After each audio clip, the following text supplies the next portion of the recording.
Media Australia belajar dari kemajuan timnas Indonesia. Socceroos perlu join Piala AFF. Perang persaingan di ajang Piala AFF tahun 2024 tak lama lagi dihelat. Turnamen bergengsi antar negara di ASEAN edisi ke-15 akan digelar mulai tanggal 8 Desember dan berakhir pada 5 Januari tahun 2025. Babak penyisihan Piala AFF tahun 2024 akan dibagi menjadi 2 grup yang masing-masing berisi 5 tim. Grup A dihuni Thailand, Malaysia, Singapura, Kamboja, dan Timor Leste. Untuk grup B diisi timnas Indonesia, Filipina, Vietnam, Myanmar, dan Laos. Hanya ada waktu sedikit yang tersisa bagi 10 tim. Kontestan mempersiapkan diri tahap akhir sebelum turun ke ajang Piala AFF kali ini. Tim tersukses di turnamen ini adalah Thailand dengan 7 gelar, disusul Singapura 4 gelar, Vietnam 2 gelar, dan Malaysia 1 gelar. Turnamen ini sangat ditunggu-tunggu oleh negara-negara Asia Tenggara karena menjadi kesempatan mereka untuk unjuk gigi dan menarik perhatian sepak bola kepada dunia.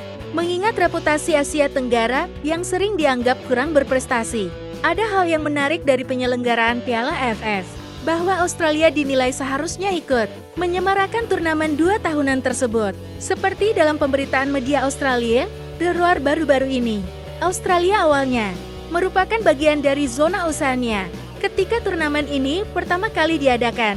Butuh waktu hampir 2 dekade lagi Australia untuk akhirnya masuk dalam keluarga sepak bola Asia Tenggara. Dan 7 tahun setelah masuknya Australia ke dalam AFC, ketika tim Australia secara resmi pindah ke AFF, Federasi Sepak Bola Asia Tenggara, pada tahun 2013, level Socceroos masih terlalu tinggi dibandingkan negara-negara Asia Tenggara lainnya. Oleh karena itu, negara-negara lain setuju untuk mengizinkan Australia menjadi anggota AFF dengan satu syarat ketat, yakni Socceroos dilarang mengikuti turnamen tersebut atau Piala AFF. Berkaca dari pengalaman, hal itu dilakukan untuk membantu tim nasional negara-negara Asia Tenggara bisa berkembang hingga bisa menurunkan skuad yang lebih banyak dan kompetitif di masa depan. Lagi pula pembatasan tersebut tidak diterapkan pada tim junior Australia di masing-masing ajang kejuaraan regional.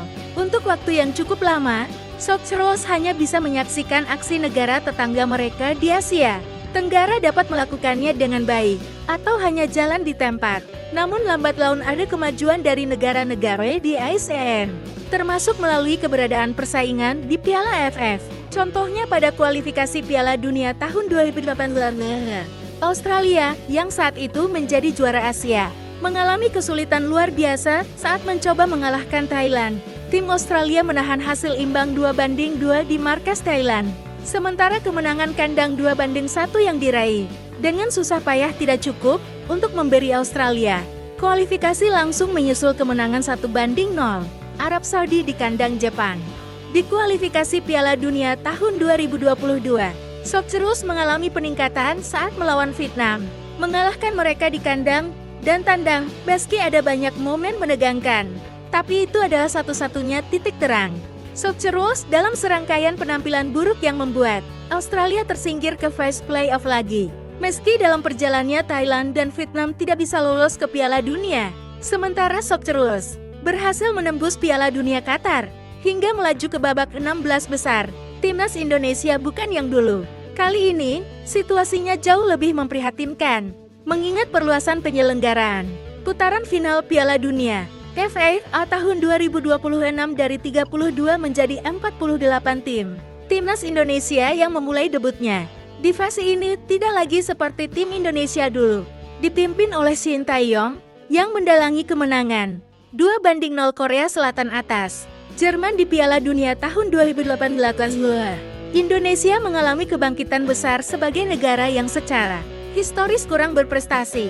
The Roar menyinggung peran Ketua PSSI Erick Thohir, yang mantan pemilik klub Serie A Inter Milan, mengaktifkan kebijakan proses naturalisasi dengan merekrut banyak pemain keturunan Indonesia dari seluruh dunia, terutama dari Belanda, yang punya histori panjang pada masa kolonial.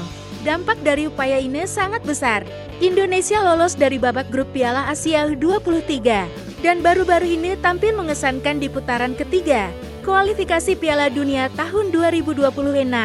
termasuk tidak terkalahkan melawan Arab Saudi dalam 2 pertandingan mereka, dan hasil imbang kandang yang mengesankan melawan Australia yang menyebabkan Graham Arnold mengundurkan diri, tulis De Roar. Kemenangan luar biasa 2-0 di kandang atas Arab Saudi, penakluk Argentina di Piala Dunia tahun 2022 yang menimbulkan sensasi besar di Indonesia dan di seluruh Asia atas kemenangan mengejutkan tersebut. Bahkan media Indonesia pun memberitakan bahwa mereka adalah pemenang. Unggul dari Argentinanya Leo Messi, lanjut tulisan di artikelnya, tingkat daya saing. Di sisi lain, Australia telah menunjukkan bahwa mereka gagal mengikuti pembelajaran di masa lalu. Meskipun 2 edisi kualifikasi Piala Dunia berturut-turut berjalan baik, tapi kekuatan Australia tidak sedominan era dulu. Australia sudah 2 kali gagal mengalahkan Bahrain, saat ini gagal menjebol gawang Timnas Indonesia dan Arab Saudi, membuat Australia berada dalam situasi yang sangat berbahaya yang dapat digambarkan sebagai krisis besar. Tim besutan Tom Popovic memang masih berada di urutan kedua klasemen Grup C dengan 7 poin. Namun Timnas Indonesia, Arab Saudi, Bahrain, dan Cina bisa membuat teror bagi mereka. Hanya berjarak 1 poin saja. Dengan menyisakan 4 laga tersisa, semua masih bisa terjadi. Timnas Indonesia akan memiliki acara sepak bola regional yang besar untuk diikuti guna meningkatkan daya saing mereka. Mengingat seberapa besar kemajuan yang telah dicapai Indonesia, fakta bahwa Australia tidak akan berpartisipasi dalam kejuaraan ASEAN merupakan pertanda buruk, imbuh dalam artikel De Roar. Jadi pembelajaran, seandainya Australia diberi lampu hijau untuk berpartisipasi, jelas menguntungkan bagi Socceroos untuk melakukan regenerasi pemain sebanyak mungkin. Sayangnya, klausul yang melarang Australia mengikuti ajang senior Asia Tenggara pada tahun-tahun 2013 juga memungkinkan adanya kelalaian di kalangan pejabat Federasi Sepak Bola Australia. Namun, dengan apa yang terjadi pada kualifikasi Piala Dunia tahun 2026, hal ini menjadi lebih mendesak bagi Australia. Mereka tidak bisa mengabaikan meningkatnya kekuatan negara-negara Asia Tenggara, mengingat keanggotaannya di AFF sejak tahun 2013. Federasi Sepak Bola Australia harus mulai menegosiasikan ulang klausul tersebut dan secara aktif berkampanye untuk menghapuskan larangan tersebut. Kemajuan yang diraih Timnas Indonesia harus dijadikan pembelajaran bagi masa depan Socceroos. Harus ada solusi proaktif yang diusulkan agar Socceroos bisa bermain seperti tim Asia Tenggara. Di sisi lain, negara-negara Asia Tenggara juga menyadari bahwa mereka membutuhkan partisipasi Australia. Tandas De Roar.